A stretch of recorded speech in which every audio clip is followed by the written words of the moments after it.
नमस्कार दोस्तों, positive peach में आप सबका स्वागत है। आज मैं आपको बताऊंगी कि आखिर कैसे शुरू हुई थी धरती पर जीवन की कहानी। दोस्तों, आज हम जानते हैं कि जीवन की शुरुआत लगभग 400 करोड़ साल पहले हुई थी।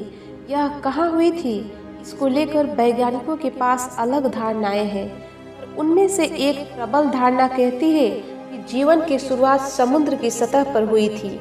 हमारे ये अनुमान कहते हैं कि जीवन तक पहुंचने का सफर धरती पर जल्द ही कर लिया गया। ऐसा इसलिए भी है क्योंकि पृथ्वी के बनने के बाद बहुत समय तक हमारे ग्रह की सतह पर उथल पुथल चलती रही। इस दौरान गर्म पिघली धातु और हवाएं बहती रही। ऐसे वातावरण में कार्बन पर आधारित जीवन का पनपना असंभव था। जब पृथ्वी का तापमान गिरा, जीवन की शुरुआत तभी संभव थी। ऐसा सोचे तो लगता है कि जीवन का उद्भव आसान होता है, और अगर वो धरती पर आसान रहा है तो ब्रह्मांड में और जगह भी आसान रहा होगा। मेरे विचार से ऐसा सोचना ठीक है। उसके बाद जो धरती पर हुआ, उससे यह सवाल थोड़ा पेचीदा हो जाता है। पहले जीव जो धरती पर आए उन्हें अंग्रेजी में प्रोकैरियोट कहा जाता है। इन जीवों में न्यूक्लियस यानी केंद्रक नहीं होता और हमारी कोशिकाओं के मुकाबले में यह बहुत सरल होते हैं।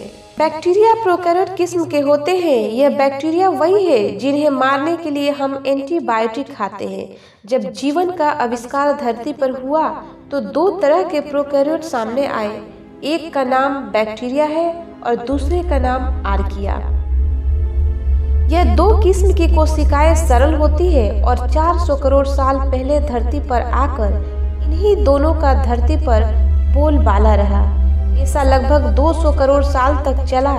इतने लंबे अंतराल के बाद एक आर्किया ने एक बैक्टीरिया को अपने अंदर समा लिया।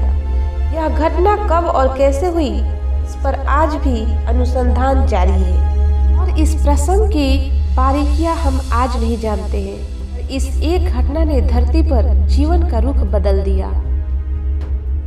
आर्किया के अंदर बैक्टीरिया जाने से एक यूकेरियोट कोशिका पैदा हुई। हम अपने आसपास जितनी प्रजातियां देखते हैं, पेड़ पौधे, जानवर, पक्षी और हम स्वयं, सभी उस यूकेरियोट कोशिका की नतीजा है। आर्किया के अंदर जाने वाला बैक्टीरिया क्रमागत उन्नति के एक प्रक्रिया के बाद एक कोशिका का वह केंद्र बन गया जहाँ कोशिका की ऊर्जा का उत्पादन होता है।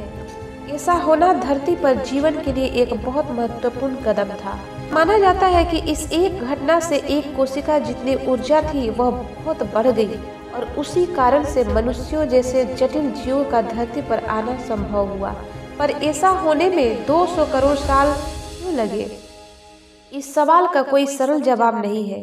क्या अगर ब्रह्मांड में कहीं और जीवन है तो क्या वहाँ भी ऐसा होने में इतना ही समय लगा होगा, या क्या ऐसा वहाँ हुआ भी होगा?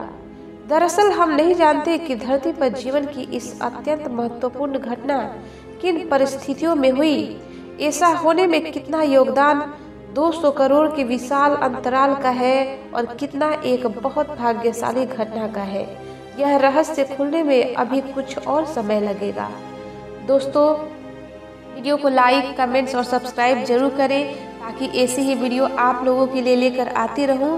फिर कल मिलेंगे एक नई जानकारी के साथ। तब तक हंसते रहिए, मुस्कुराते रहिए। आपका समय शुभ हो। धन्यवाद।